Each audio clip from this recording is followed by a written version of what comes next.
Founder and CEO Kanha computer institute. आज मैं ऐसे टॉपिक्स पर चर्चा करने वाला हूँ आप सभी के सामने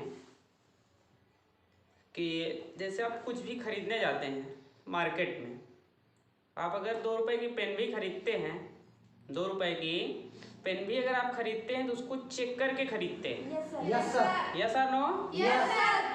तो अगर आप 2 रुपए की पेन चेक करके खरीदते हैं तो अगर आपको प्रकृति कुछ देना चाहेगा तो पहले आपको चेक करेगा ना, आप उस लायक है या नहीं है, आपको पहले चेक करेगा। ठीक है, जैसे आप एक पेन को चेक करते हैं, 2 रुपए की पेन, अगर आप को प्रकृति कुछ देगी तो पहले आपको चेक करेगी कि आप उसके एबल हैं, योग्य हैं या नहीं हैं। Yes sir. उसके योग्य हैं या नहीं है, उसको पहले आपको चेक करेगी, तभी वो आपको कुछ भी दे सकती है। यस तो सर। हमेशा जैसे अगर आपको सूर्य के जैसे बनना है तो सूर्य के जैसे तपना होगा। अगर सूर्य के जैसे तपेंगे तभी आप पूरी दुनिया को उजाला दे सकते हैं। Yes sir. अगर आप सूर्य के जैसे तप नहीं सकते हैं तो आप उजाला भी नहीं दे सकते हैं। आप देखेंगे कुम्हार एक घड़ा बनाता है, वो तब तक उसको पीट पीट के सारे मॉडल्स उसके तैयार करता है, उसके बाद भी उसमें आवाज़ नहीं रहती है।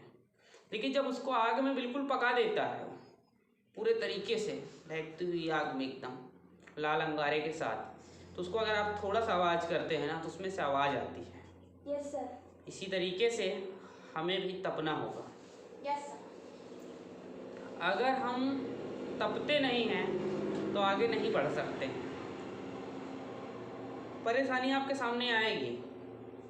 अगर जब आपके सामने परेशानी आना शुरू हो जाए तो समझ लीजिएगा कि मैं सफलता की ओर बढ़ रहा हूँ। मैं आपको थोड़ा सा एक कहानी बताता हूँ।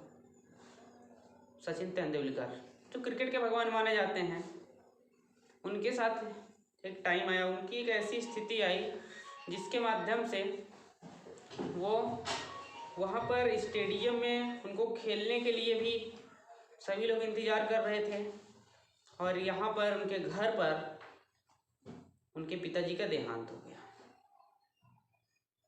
उनकी पत्नी फ़ोन की कि आपके पिताजी का देहांत हो चुका है। शाम को खबर मिली, रातों रात भाग कर आए और अपने पिता का दाह संस्कार सुबह करके फिर से स्टेडियम में गए खेलने के लिए।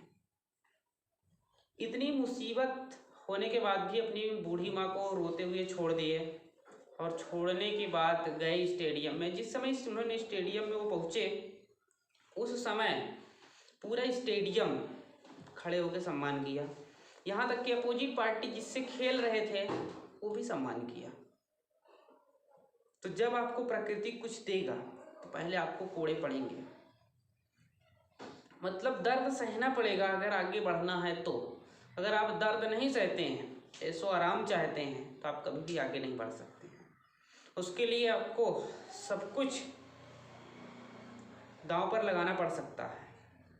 पूरी मेहनत, पूरी जो चैन की नींद है, ये भी आपको दांव पर लगाना पड़ सकता है। और जब भी ये सब कुछ लगने के बाद ये 100% है कि आपको कहीं ना कहीं सफलता ज़रूर मिलेगी। और जब आपके साथ प्रॉब्लम्स आए तो समझ जाइएगा कि अब मैं सफल हो रहा हूँ। और जब आप सफलता की ओर बढ़ेंगे ना तो आपका हर आदमी पैर पकड़ कर खींचेगा, हर आदमी। तब आप समझिएगा कि मैं सफल हो रहा हूँ, मैं आगे बढ़ रहा हूँ।